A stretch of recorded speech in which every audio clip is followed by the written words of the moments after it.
여기는 종교를 초월하는 곳이면서 우주의 진리를 연구하는 곳이고, 또 과학과는 다른 방식으로, 철학적 방식으로 우주 진리를 연구하는 곳이죠. 그러면서 또 우주의 진리를 다 다루니까 모든 종교와 철학이, 다양한 종교 철학을 또 폭넓게 공부하는 곳이기도 하고요. 아무튼 홍익학당을 그런 곳으로 잘 활용하시기 바랍니다. 한 며칠 기독교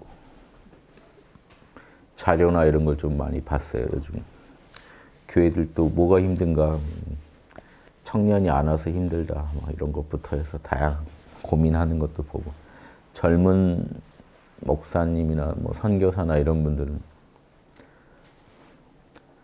그 설교하는 거는 뭐 제가 종교 방송을 자주 보니까 많이 봤는데도 또 좀 더 그 요즘 뭔가 좀 진지하게 접근하는 분들은 뭐 무슨 얘기하나 이런 거 많이, 결론은 교회 다니신 분들도 아무튼 제 강의를 좀 많이 활용하시면 좋겠다. 저희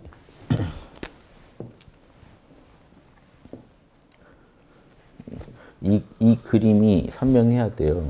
특히 어느 종교를 뭐 신앙하시든가 다 똑같은데, 특히 교회 다니는 분들도 제가 볼 때 막 힘들어 하시는데, 도와드리고 싶은 마음에 그냥 드리는 말씀도, 힘들어 하시는 이유가 뭐 교회를 사람들이 떠난다고 또 걱정하시는 분 얘기를 들어봐도, 말씀은 좋은데 제가 볼 때는 그분 안에서 어떤 성령이 얘기한다는 느낌이 안 들어요. 그분의 지식이 얘기하고 있는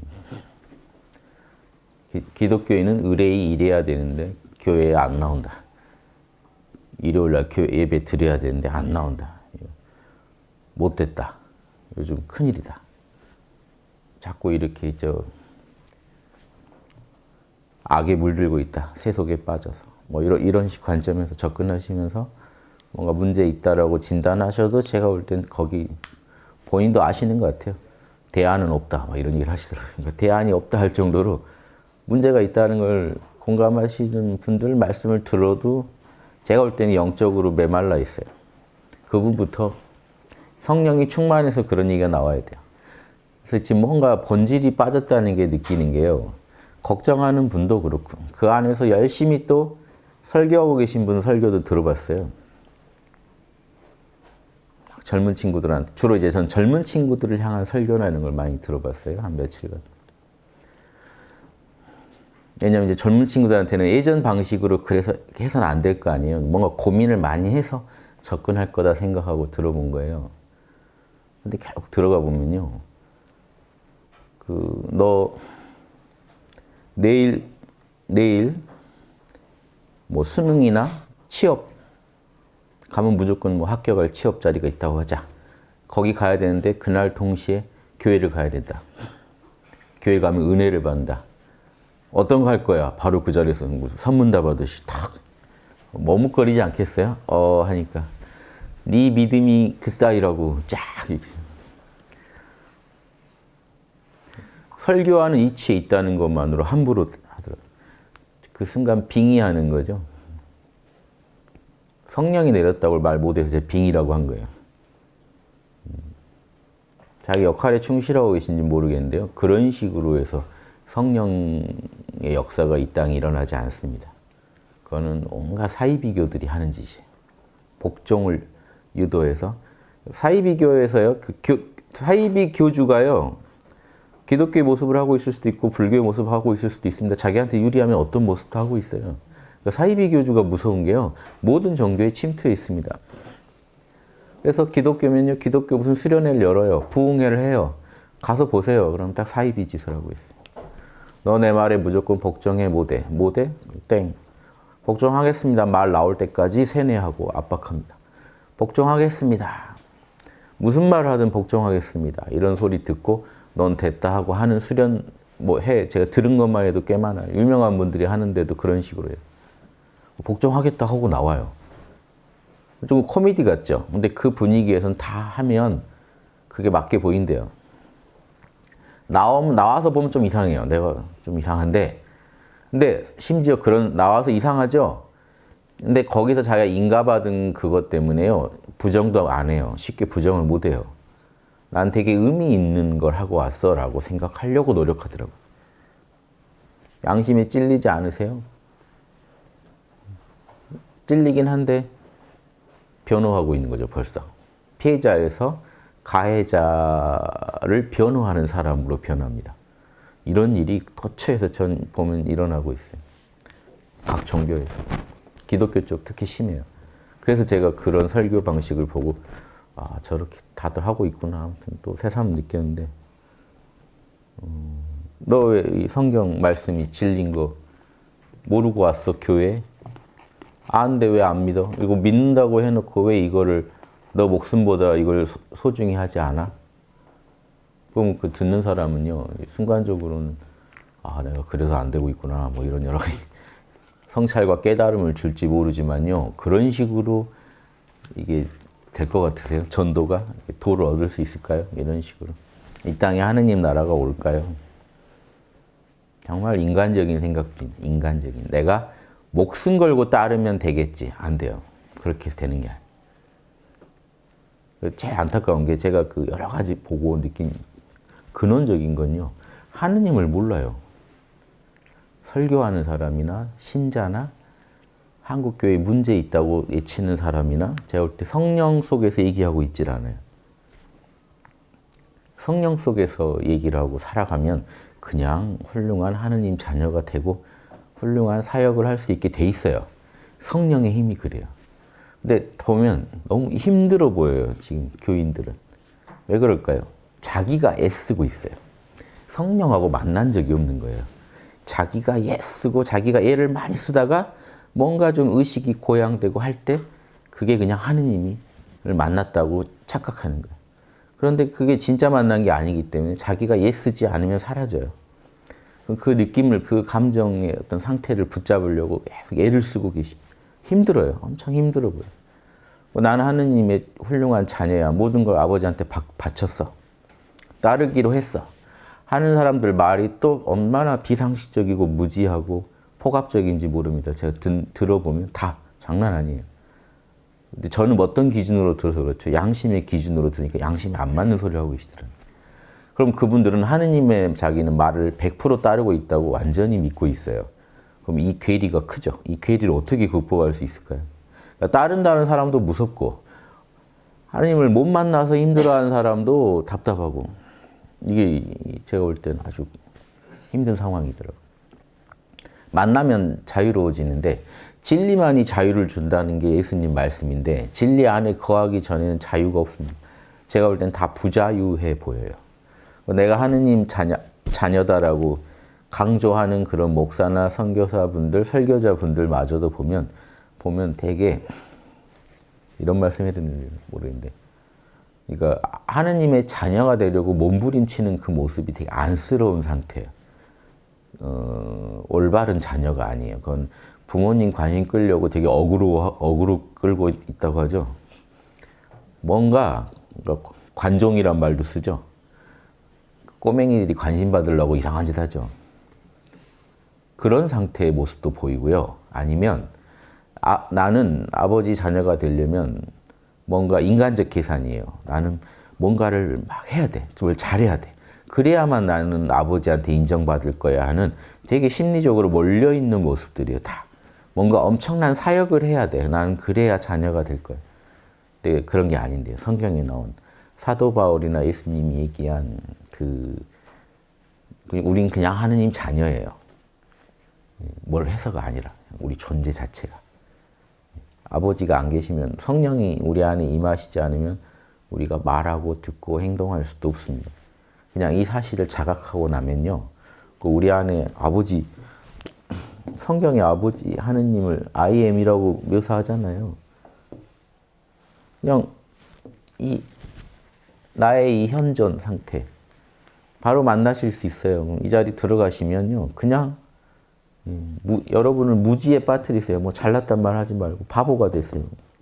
성경에 다 나온 방법입니다.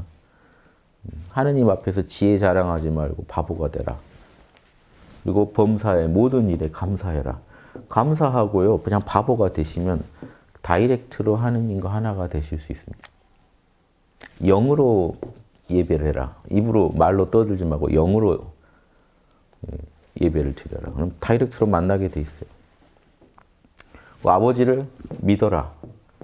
믿음 100%. 이게 뭘까요? 그러니까 걱정 안 하는 거예요.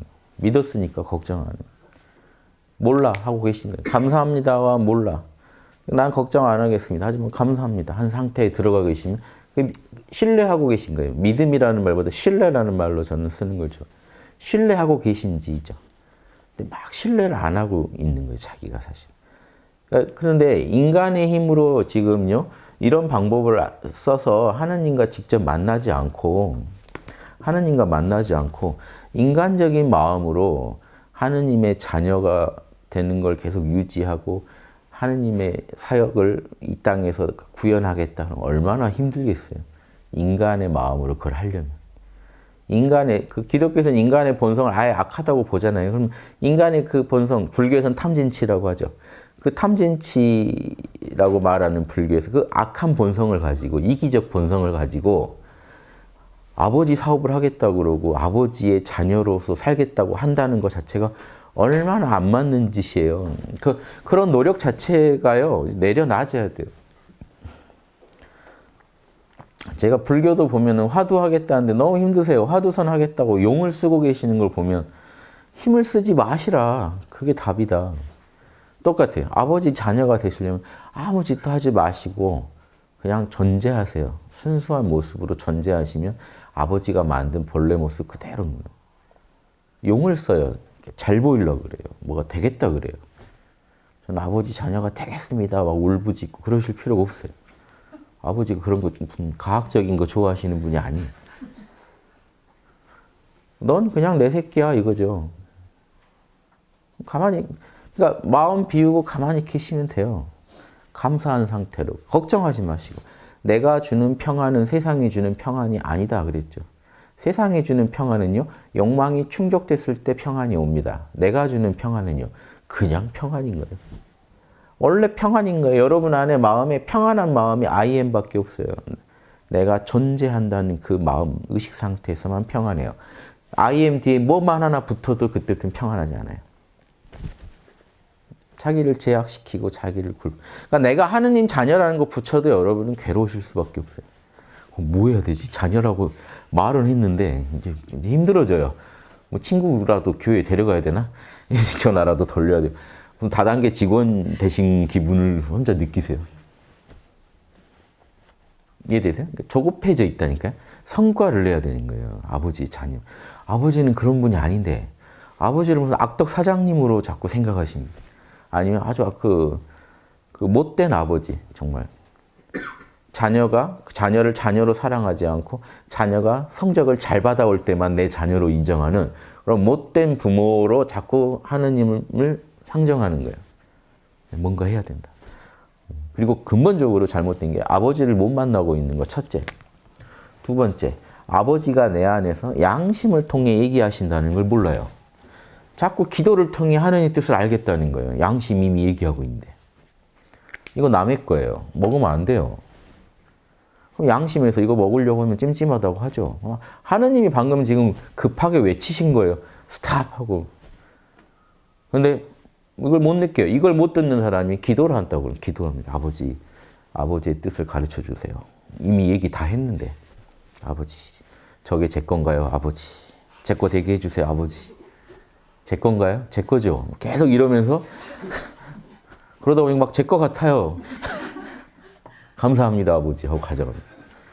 자, 이 에고 노름을 간파하실 수도 없는 그런 영적 식별 능력을 가지고 무슨 하느님 나라를 따지고 아버지를 얘기하고 다른 사람을 정죄하고 제가 그 기독교의 언어를 보다 보니까 아주 못된 짓을 하고 계신 거 하나가 왜 못된 짓이라고 하냐면요. 예수님이 욕하셨던 짓이에요. 바리새파들을 욕할 때 이 위선자들아, 속에 하느님이 안 계신데 하느님 일을 하는 것처럼 하고 있는 게 위선인 거예요. 속에 하느님이 안 계신데 성령이 응하지 않았는데 자기 의지로 노력하면서 십계명을 열심히 지키면서 나는 천국 갈 거다. 충실한 하느님의 자녀라고 믿고 있고 남한테도 그렇게 선포하는 게 그게 위선이고요. 그게 독사의 자식들아 소리 들을 정도의, 우리말로 하면 개자식들아 이상입니다. 개 아들들아 이상이에요. 그 이상의 말을 퍼부으시면서 욕했던 그 위선의 그 모습. 그리고 그 사람 바울이 더 보태죠. 바울이 뭐라 그래요? 율법 떠드는 놈들은 남을 단죄하기만 하지 남이 율법을 지키게 할 수 있는 그 힘이 없다는 거예요. 왜 율법을 문제 삼나요? 사도 바울이. 율법은요, 너가 죄인이라는 것만 가르쳐주지. 그럼 죄인이 안 되게 하려면 어떻게 해야 되나요? 그 율법을 지키려면 뭐 해야 되나요? 하는 걸 안 가르쳐줘요. 그건 성령이거든요. 성령이 응하지 않으면 우린 율법을 못 지켜요, 깨끗하게. 불교시로 말하면요, 바람일이 안 나와요. 어거지 보시, 어거지 자선, 어거지 율법, 어거지 인욕을 할지 몰라도요, 평안 속에서 흔쾌하게 하는, 하나님과 함께하는 그 작업은 안 나와요. 하나님과 함께하면요, 인간적 번뇌에서 자유롭습니다. 하나님과 함께 그 일을 한다면. 그런데 제가 보는 지금 교회 리더들의 모습은 뭐였냐면요. 이제는 율법이 아니라 성경을 들고 와서 이걸 율법 삼아서 다른 사람들을 단죄하고 있어요. 넌 쓰레기야. 너는 그러니까 사탄의 자식이야. 남을 단죄하되 자기 속도 안 보이고 남한테 이 말씀을 지키게 할 힘을 줄 힘도 없어요. 답은 성령인데. 그러니까 하나님을 소개해 주지도 못하면서 자기도 보면 영혼이 메말라 있는데 자기가 리더라는 역할을 맡았다는 이유만으로 그 앞에서 큰 소리 치면서 나도 니들 때는 그랬어. 그런데 난 이렇게 훌륭한 목사가 됐어. 훌륭한 선교사가 됐어 하면서 다그치는데 거기에 어떤 성령의 역사가 안 보여요. 신기하죠. 그런데 그분들은 다 자기가 지금 성령이 시키는 대로 하고 있다라고 믿고 있어요. 제가 불교 비판은 많이 해드렸는데 교회에 대해서 좀 신랄하게 안 해드린 것 같아서 뭔가 찜찜해서 성령이 저를 통해 이렇게 임하셔서 말씀하시는 것 같습니다. 제 얘기가 아니에요. 저는 좀 적당히 하지 하는데 지금 계속 나가네요. 말이 세게. 하느님 못 만나면 다 꽝입니다. 성령 체험 못했으면 꽝이고 그 성령 체험은 일반인들이 생각하는 성령 체험은 성령 체험이 아니에요. 하느님을 안 만났다는 건 아니에요. 제가 들어보면 그분들은 왜곡돼 있어요. 본인의 고정관념과 환상과 본인의 어떤 감정 속에서 하느님을 만나고 있어요. 왜곡돼 있어요. 그 증거가 하느님이 나한테 이렇게 얘기했어요 하고 그냥 쉽게 뱉어버립니다. 그런 말을. 약간 의식이 고양된 상태에서 드는 그냥 생각을 양심 성찰해보지도 않고 그냥 아버지가 나한테 저 집을 사라고 했어요. 뭘 하라고 했어요. 그 아버지는 지름신인가요? 보통 뭘 질러라라고만 외칩니다. 제일 안타까운 사례 들었어요. 어떤 목사님이 하나님 말씀을 들었어요. 대출받아서 큰 교회를 지어라 라고 와서 왔대요. 했어요. 되나요? 영업이 안 돼서 망했어요. 그래서 결국 2단 교회에다가 그 교회를 팔았어요. 얼마나 황망하겠어요. 자기는 하나님 뜻대로 이 교회를 하나님의 큰 그림이 있다 하고 딱 해서 믿고 자기 남들한테 얘기하고 대출받아서 교회를 크게 지었는데 운영을 못해서 망해서 자기가 2단이라고 여기는 교회에다가 또 돈 받고 팔았어요. 그럼 하느님의 사역의 큰 깊은 뜻은 2단 교회한테 큰 교회 건물을 주겠다 하는 거였잖아요. 그러니까 이분이 지금 멘붕이 온 거죠. 납득이 안 되는 거죠, 자기가. 이런 사연도 들었어요. 애초부터 하느님 말이 아니었겠죠.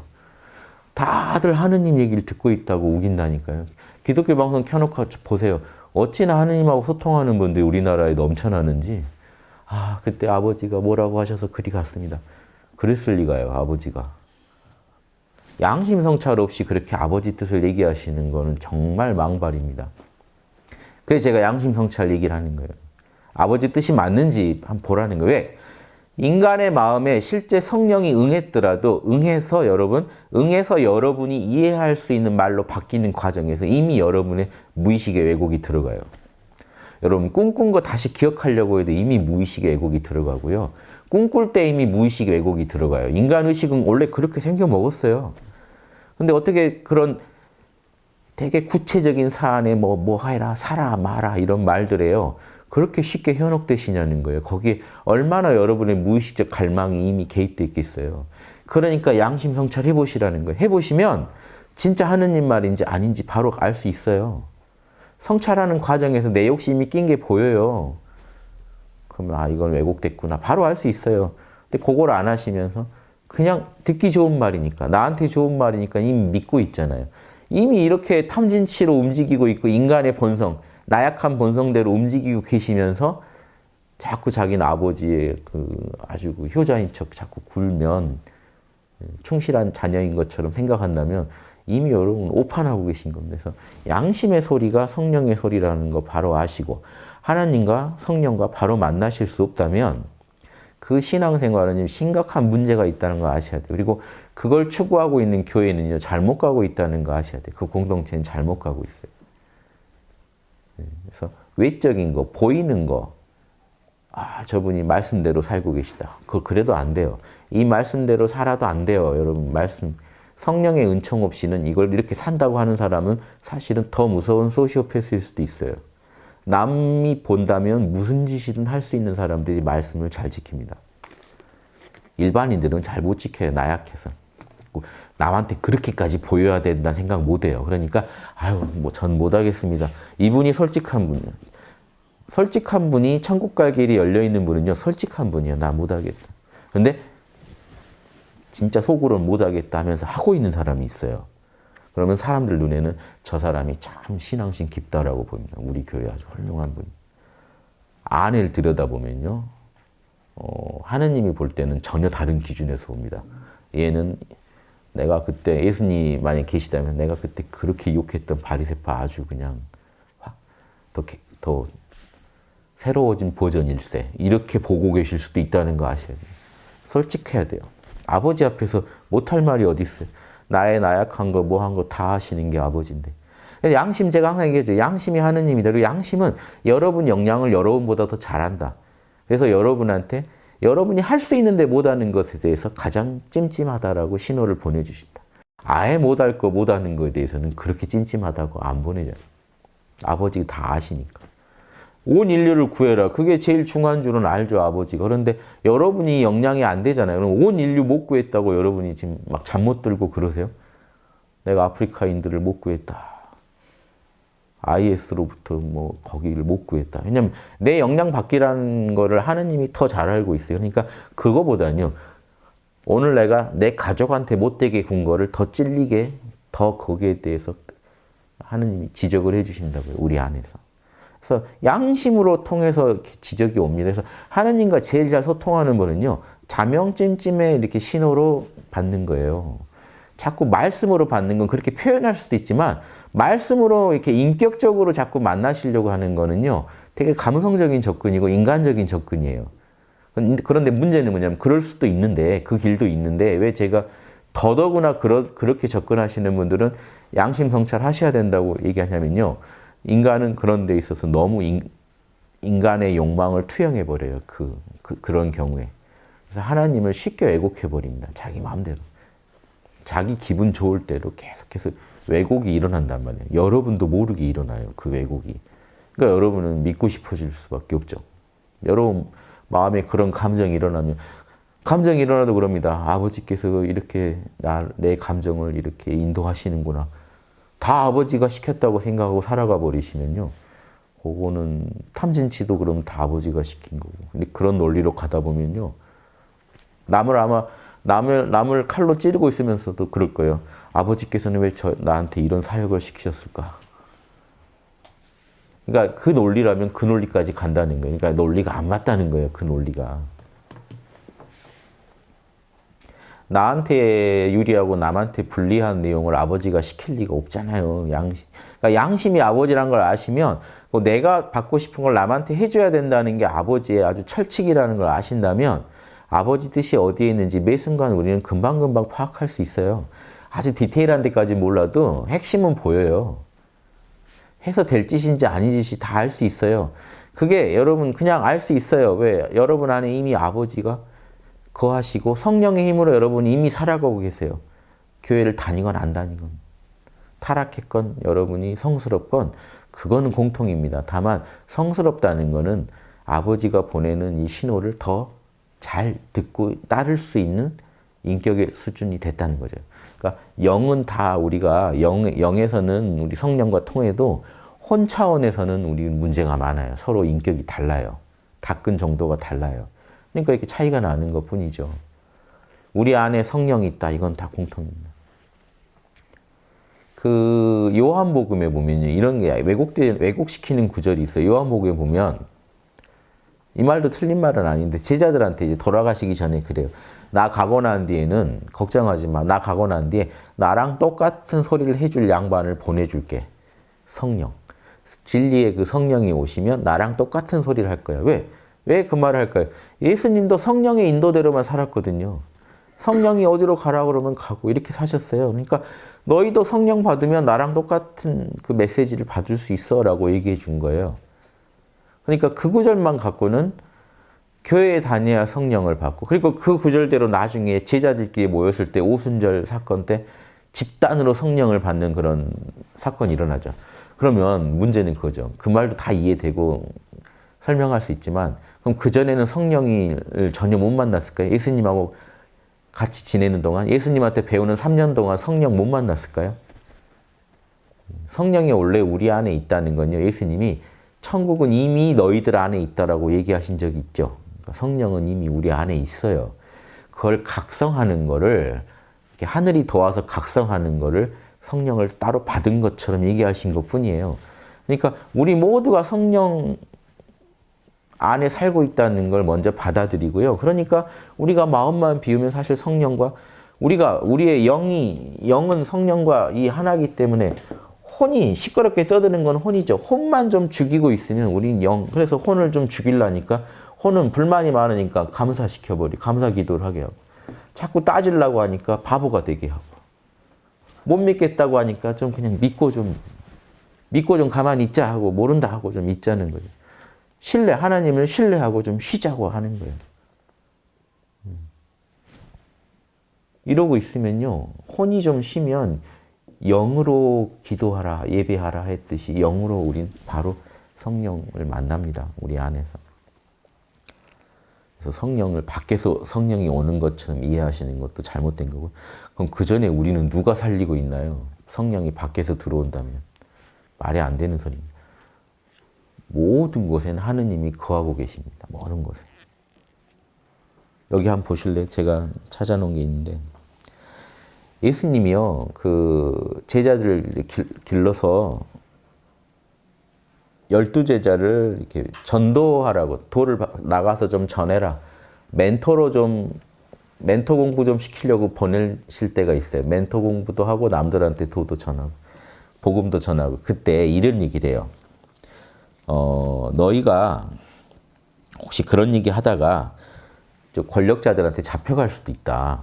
이 바른 얘기 하다가.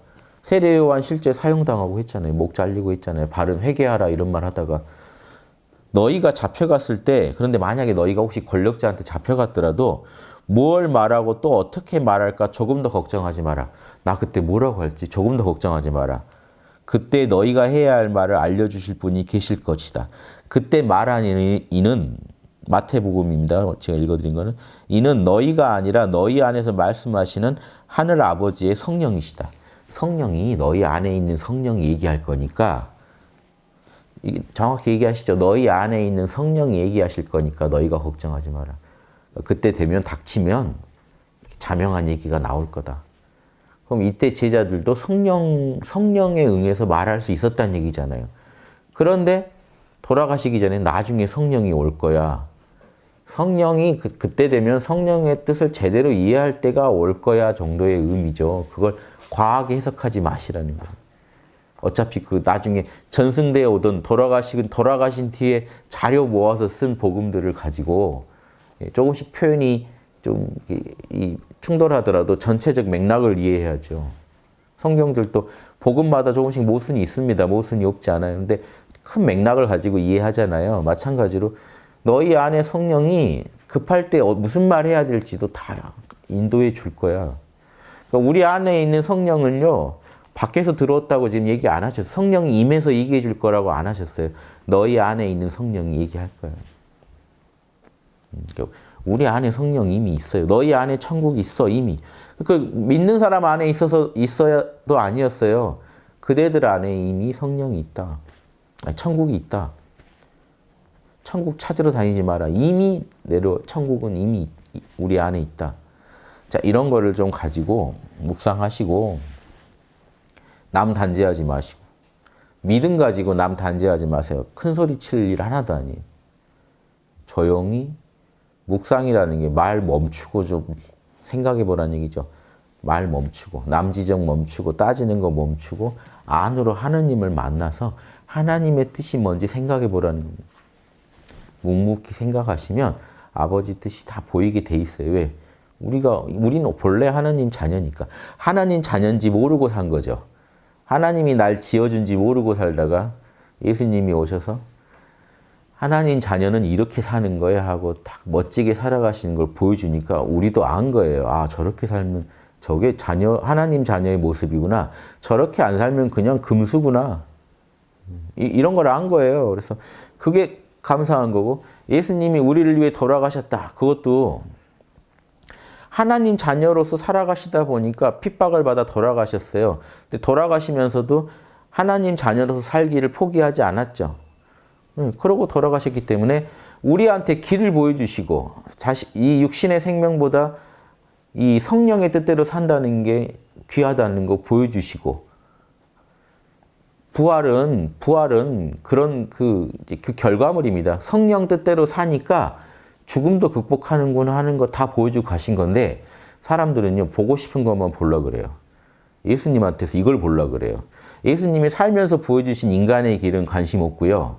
성령을 따르는 진짜 인간으로서의 길. 그래서 사람의 아들이라고 그러잖아요. 예수님한테 하늘의 아들이라고도 하지만요, 하느님의 사람의 아들이라는 칭호를 쓰는 게요, 사람 중에 사람이란 뜻이에요.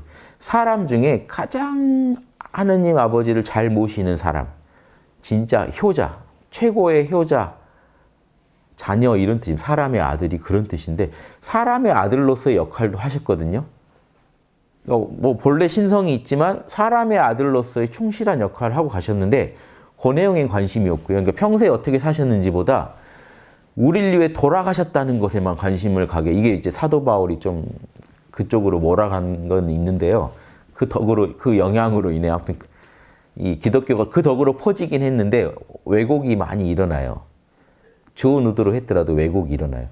자꾸 내 죄를 예수님이 대신 받고 돌아가셨다는 식으로 생각하면서 신앙하려고 합니다. 그러니까 내가 죄를 많이 지어도 예수님이 그때 많이 갚아주셔서 나는 조금만 받으면 된다는 식의 계산을 때리고 있어요. 이런 효자 보셨어요? 이런 계산 때리는 효자? 말도 안 되는 소리입니다. 다른 형제가, 마지가 많이 당했으니까 나는 좀 놀아도 괜찮아. 지옥 맡아놓은 생각들이죠. 그런 생각한다는 것 자체가 이게 말도 안 되는 소리예요. 아버지 자녀로서. 그런 헛소리 하지 마시고, 그런 거 팔아먹지 마시고. 그런데 예수가 부활했어. 우리를 영생까지 시켜준대. 철저히 자기 이익만 쟁취하려는 신앙이에요. 예수님이 나 대신 벌 받았대. 예수님, 내가 지을 죄를 다 미리 알고 그때 다 벌 받으셨대.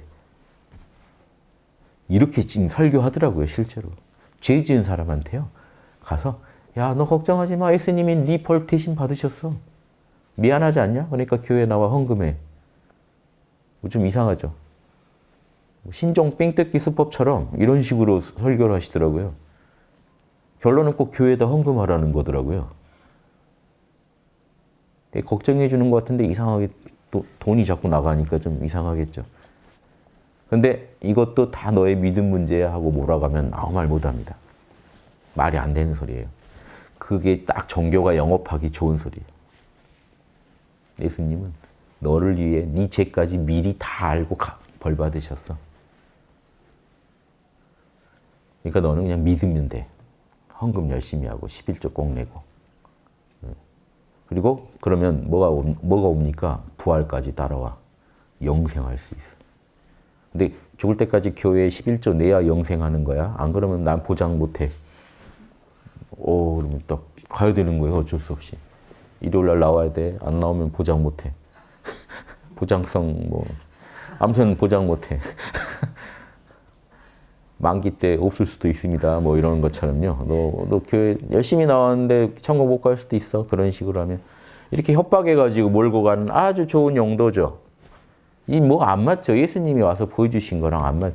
예수님은 인간의 아들이 되셔서요. 오셔서 인간의 아들로 사람은 이렇게 사는 거야 하고 사랑하라. 황금률. 이걸 실천하고 그냥 살아가셨어요. 재밌게.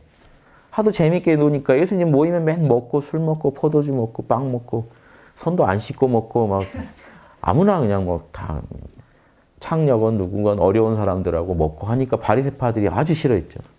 저건 완전히 돌을 그냥 똥값으로 만드는구나 해가지고 비방하면 야, 이 독사 자식들아 하고 또 욕하고. 이런 분이 예수님이었어요. 안식일 날 사람 구하러 다니고. 안식일 날 일하면 안 되지 않냐 또 따지는 거 가지고 바리새파들하고 또 싸우고. 하도 즐겁게 노니까 뭐라고 하니까 나 있을 때 놀아 하고 나 가고 나면은 금식하게 될 거야. 나 있을 때 놀아. 그러니까 성령 안에서 살아가는 사람들하고 같이 있을 때는 놀아 이거예요. 그런 사람 없으면 그때 금식해. 이런 게 본맛입니다. 근데 지금 막 무슨 죄인처럼 죄인입니다 그러고 있으면요. 올 복도 나가요. 그러고 있으면. 적당히 하셔야죠. 참회는 진심으로. 진정성 있게. 정말 내가 가슴 아파서 참회합니다 하고 끝내야지. 참회합니다를 달고 다니면 그 아마 예수님이 계셨으면 뭐라고 했을까요? 예수님이 자선, 기도 이런 거 사람들 앞에서 막 하고 계신 거 보면 뭐라고 했죠? 중언부언 막 기도 잘하는 모습으로 보이려고 하고 계시면 안 보이는 데 가서 해 그랬어요. 예수님이. 제발. 안 보이는 데. 골방 가서. 하느님만 보이는 데 가서 해. 예수님도 꼴 보기 싫으셨던 거예요. 자꾸 기도하고 있는 거. 지금 교회 그 구절 좀 열심히 읽어보세요. 기도는 어떻게 해요? 신앙은 어떻게 해요? 안 보이는 데 가세요. 자기 혼자. 그러니까 진짜 하느님을 위해서 하는 거라면, 남을 위해서 하는 거라면 남 보이는 데 가서 해야죠. 그러니까 그것부터 자기 에고의 작용을 분명히 하시면서 마음 관리해 나가시지 않으면 하느님과 함께 이렇게 살아간다는 게 쉽겠습니까? 그래서 여기 오시면 하느님 만나는 거 도와드려요. 교회분들도 좀 오세요. 하느님 만나는 거 도와드릴 테니까. 계속 계신지 안 계신지도 모르는 신앙 계속 하고 계시지 마시고. 자기가 억지로 붙잡고 있는 신앙은 자기 힘이 약해지면 하느님도 약해집니다. 사라집니다. 근데 그게 아니에요. 하느님한테 끌려가는 신앙이 돼야 되잖아요. 그럼 만나야 돼요. 그냥. 늘 만나면요. 그냥 만나면 우리는 끌려가는 거죠. 진짜 친교가 이루어진다면. 그래서 몰라라는 게 기독교에서 무지의 기도라고 하는 겁니다. 나는 아는 게 없습니다. 모르겠습니다. 일체 피조물에 대해서 관심도 없습니다. 나는 오직 하느님만 사랑합니다 하고 하느님만 믿고 하느님만 소망하고 믿음, 소망, 사랑 하느님만 사랑합니다 하는 그 마음만 갖고 이런 일체 판단 멈추고 감사하는 마음으로 그냥 계시면 그 안에 아버지가 원래 계셨기 때문에 여러분 안에 거하시던 성령이 드러나요. 보세요. 제자들한테 너 위기에 처하면 성령이 얘기하실 거야. 걱정하지 마. 너희 안에 있는 성령이 얘기하실 거야. 걱정하지 마. 그 전에 제자들한테 따로 성령 주신 적이 없어요. 그런데 너희 안에 있는 성령이 얘기할 거야 라고 지금 얘기하고 계시잖아요. 오순절 사건을 겪은 게 아닌데도 이미 우리 안에 다 있어요. 그러니까 안진뱅이도 일어나는 거예요. 예수님이 뭘 해주신 게 아니라 예수님이 그 사람 영혼을 일깨워 주신 거지 결국은요. 안진뱅이가 일어났다 그러면 그 사람 안에 있는 성령의 작용으로 일어난 거예요. 이해되시죠? 모두가 하느님 자녀니까 예수님은 그걸 가르쳐 준 거예요. 넌 죄인이 아니야. 하느님 자녀야. 하도 유대인들이요. 우리는 원죄가 있다고 가르쳐주니까 예수님은 부지런히 넌 죄인이 아니야만 가르쳐주고 다니신 거예요. 아픈 사람이요.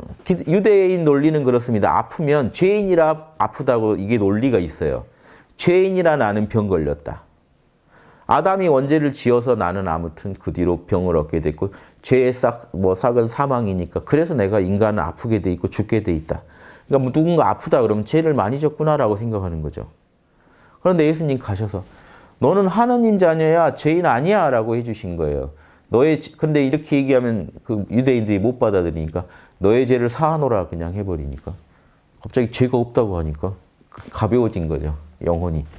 난 죄 때문에 아프다고 생각했는데 예수님이 너의 죄를 사하노라.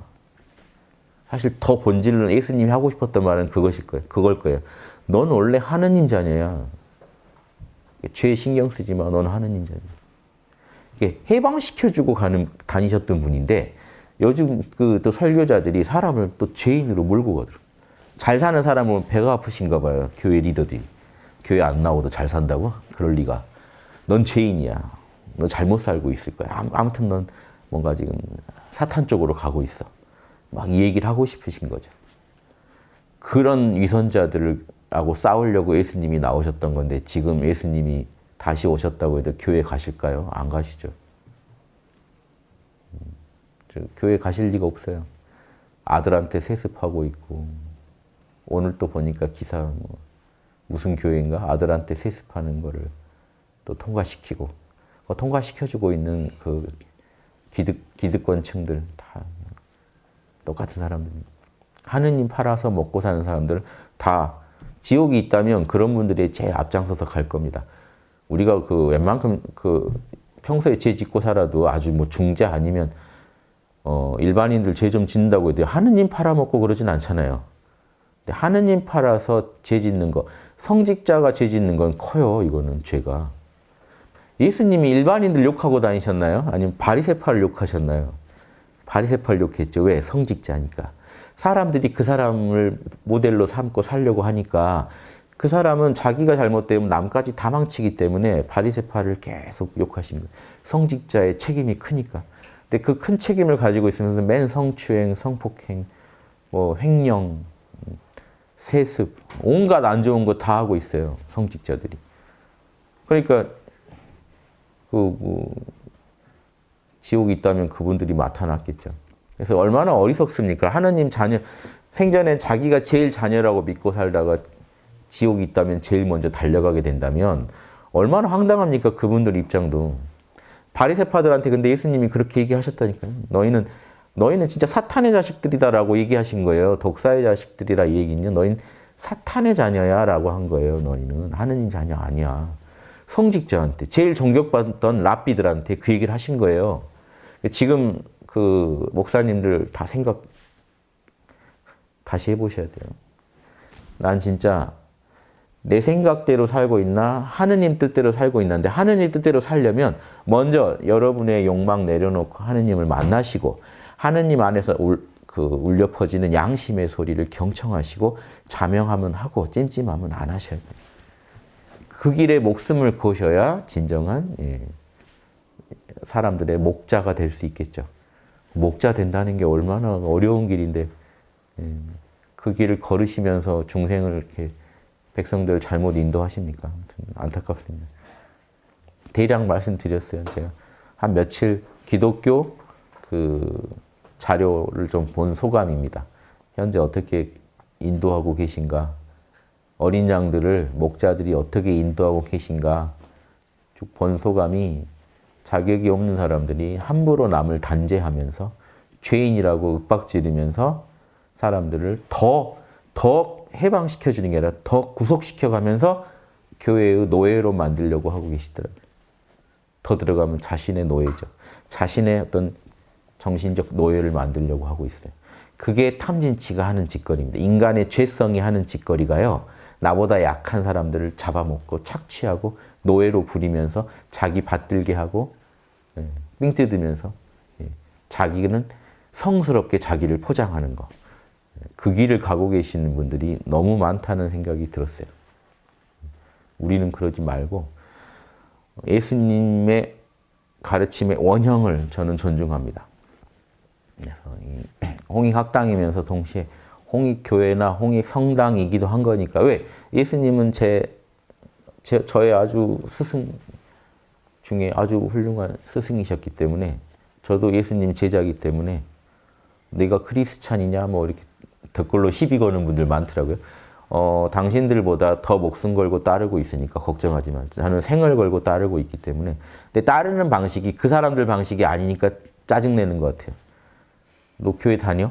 일요일 날 예배 나오냐? 뭐 이런 식의. 일요일 날 예배 나가고 안 나가고, 저 홍익학당 운영하는 거 좀 교회들이 배우시길 바래요. 그럼 장사 잘 되실 거예요.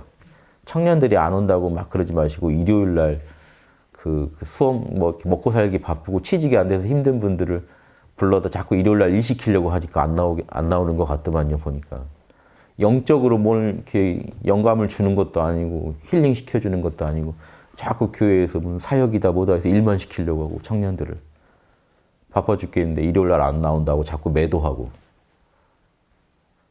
그럼 더 멀어지죠. 타당하더라고요. 멀어진 사람들 의견도 들어봤는데 그런 얘기를 하더라고요. 그 친구들이 와서 영적으로요 충만해질 수 있는 공간이라면 일요일 날 아니라 뭐 언제라도 갈 겁니다. 아마 모여들 겁니다.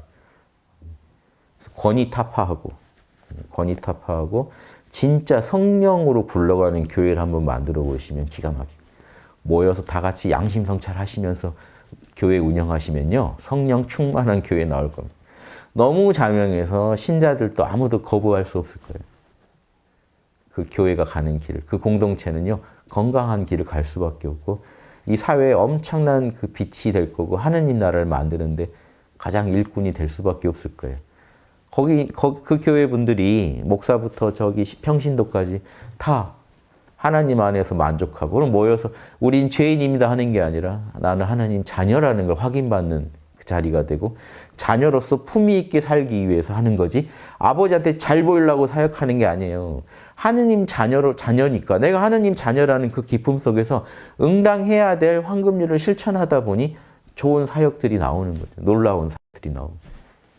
근데 제가 보니까 지금 젊은 막 열정이 있는 거죠. 그것도 그나마 열정이 없으면 그것도 안 할 텐데, 열정 있는 목사, 선교사 이런 분들이 막 아프리카로 가야 되나 막 이제 고민을 하시더라고요. 오지로 가야 하나? 그러니까 오지를 가서 해야 우리 아버지가 진짜 너 장하다 하실까 하는 그 마음으로 되게 조급하게 그렇게 고민하고 계신 것들을 딱 보니까 절에선 효자 못 되는데 진짜 효자는 그런 게 아닌데. 여기 제가 효자 되는 법 가르쳐 드릴게요. 항상 모른다, 괜찮다 하면서 아버지 안에서 쉬세요. 아버지는 평안입니다. 평안 안에서 쉬세요. 세상이 줄 수 없는 엄청난 평안 안에서 쉬세요. 죽음도 극복할 수 있는 그 평안 안에서 쉬세요. 그 평안 안에서 쉬시면서 그 넓어진 그런 하느님 아버지와 공명하는 그 마음을 가지고 이 세상을 보면요, 황금률에 따라서 자연스럽게 이 세상을 어떻게 도와야 할지가 보여요. 그래서 내 재능에도 적합하면서 내 적성에도 맞으면서 황금률을 실천하는, 양심에서 황금률을 실천하라고 외치는 그런 일들을요 꾸준히, 작건 크건 꾸준히 하시면 돼요. 남이 알고 모르고 하느님만 아시면 돼요. 그렇게 살아가시면요, 남 모르는 곳에서 살아가셔도 여러분은 훌륭한 하느님의 그 자녀죠. 그런데 꼭 무슨 자녀 되겠다고 엄청난 사역을 해야 될 것처럼 그렇게 조급한 마음 갖고 계시면은 하느님으로부터 멀어집니다. 불교에서도요, 부처 되려고 하면 부처 못 된다 하는 얘기 있듯이 하느님 자녀가 되려고 하면요 자녀가 못 되실 겁니다. 그 욕심 가지고는 못 돼. 그 조급함, 그 욕심, 그 결핍감 가지고는 못 돼요. 그냥 쉬세요. 쉬는 마음 안에 하느님 안에서 안식할 수 없다면 하느님 자녀가 아닌 거예요. 생각마저 내려놓고 안식할 수 없다면 아닌 거예요. 보통은 생각을 못 내려놔요. 왜? 내려놓으면 나는 아버지 자녀다라고 자기한테 체면을 걸고 있기 때문에 이 말을 안 하면 불안해서 못 견뎌요.